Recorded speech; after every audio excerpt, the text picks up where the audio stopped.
This video is about A Passage to Africa, a book by George Alagiah, in which he describes his experiences in Somalia when he was a news reporter for the BBC.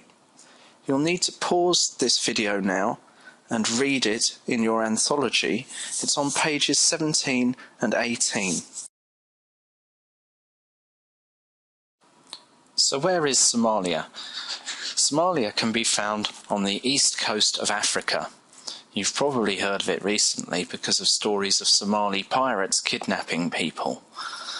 As you can see from Google Earth here, it's a really big country.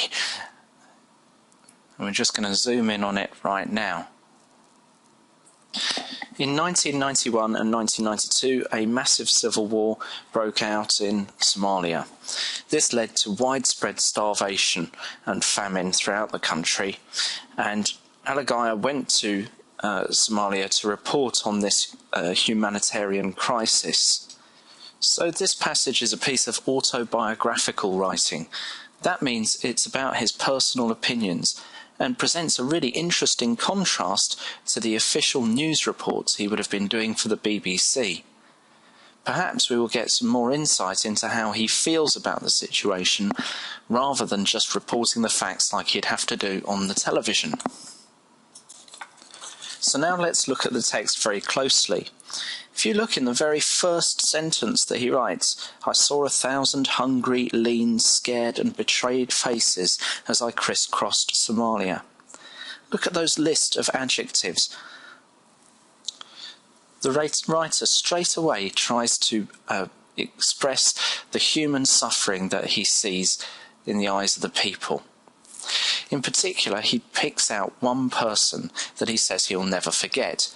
But he doesn't reveal straight away who that is. That's part of the structure of this piece, to keep us guessing, so that we find out later about that particular face that he's talking about. The next paragraph describes how the writer had taken notes that were instructions on how to get to a particular village, and they seem just like any notes that any of us would write down if we needed directions. However, at the end of the paragraph he uses the simile "like a ghost village." This suggests to us that this village is going to be the site of something really horrible, that something really unpleasant has happened there. Here is a quick reminder of what we mean by a simile. It's when you compare two things and you use like or as to compare them. Now, the next paragraph is really important because he seems to be really critical of journalists and the job that they do. He describes them as ghoulish, which means that they feed on the dead. He also says that the search for the shocking is like a craving for a drug, suggesting that reporters are like drug addicts looking for the next shocking image, but also suggesting that audiences are in a way addicted as well, because we need to see the next shocking images on the television. He says that this sounds callous. Now, callous means thick-skinned and unfeeling, and he seems to say that being a reporter turns you into somebody who doesn't care anymore.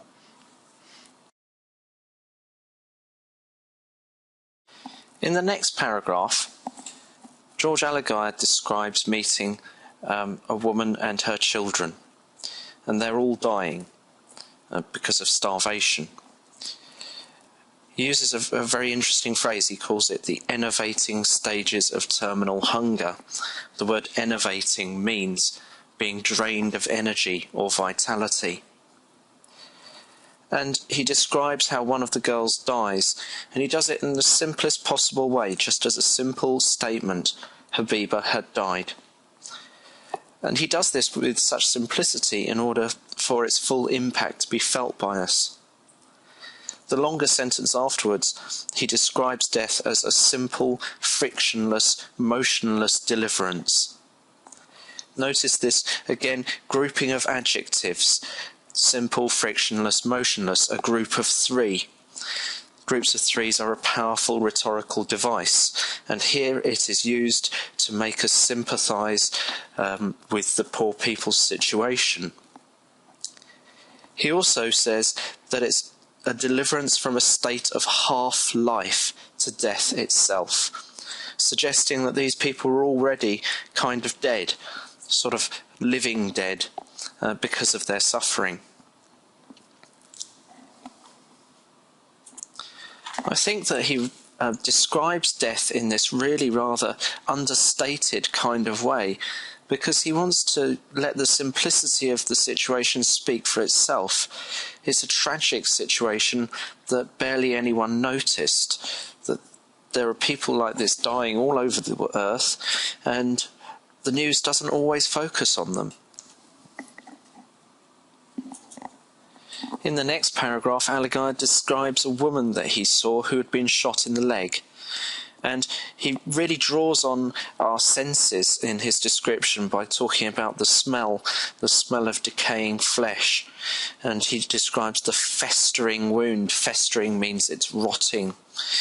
And rather bizarrely, he talks about the shattered leg as a kind of gentle V shape of a boomerang. It's rather odd that he uses that word gentle there, because he's maybe describing the curved shape of the broken leg, but he does so in a way that seems at odds with the violence that has led to this injury. He also describes her as rotting. It was rotting. She was rotting. Again, making her sound like one of the living dead. The writing now takes on the tone of a kind of confession. This is Aligai's opportunity to talk about the suffering that he's seen in a way that he can't do in news reports. He's able to admit that people, when they are in that state, are disgusting, that he's repulsed by them. He says this is a taboo that has yet to be breached in TV. Taboo means something that is forbidden. So what he means is it's not allowed for reporters to tell the truth about how disgusting these people are, because it's important that he maintains sympathy for them with the viewer. And he describes how he has to secretly or surreptitiously wipe his hands on the back of his trousers after touching a woman who has been wiping vomit from her child. But then, in contrast to that, he also points out that these women and men are not only disgusting and repulsive, but also still try to maintain a sense of dignity and pride. So he describes a woman who covers herself from his gaze. He also talks about a man who holds on to his hoe, the last possession he has, even though he's dying. And now Aligai talks about the face that he mentioned right at the beginning of the passage, this one face that really sort of he could not forget. And he talks about the smile that he saw in this face. And it seems really odd to us that someone should be smiling when they are suffering so much. And so Aligai asks this rhetorical question: how could it be? A rhetorical question means he's not expecting an answer from us, but a rhetorical question makes us think about it as well. It involves the reader. He goes on to say, what was it about that smile? And he finds out that the smile comes from a man who smiles as a kind of apology for the state that he's in. It seems like it's the only thing the man can do. This man's smile leads the writer to consider the whole relationship between journalists and the people they report on. So what's really happening here is the writer is looking at a specific detail, looking at this man and his smile, and thinking about our relation to other people in general, in particular the way that the West treats developing countries where people are suffering and possibly dying. He says the journalist is active, the subject is passive, meaning that the journalist has all the power and that people like this are there to be reported on. And that really should make us think about the way that we treat people in these developing countries and the way we think about them. So as a result of his experience with this one man who smiled at him in this way, Aligai makes a kind of vow that he will try to really express the suffering of the people in his reports and in his writing.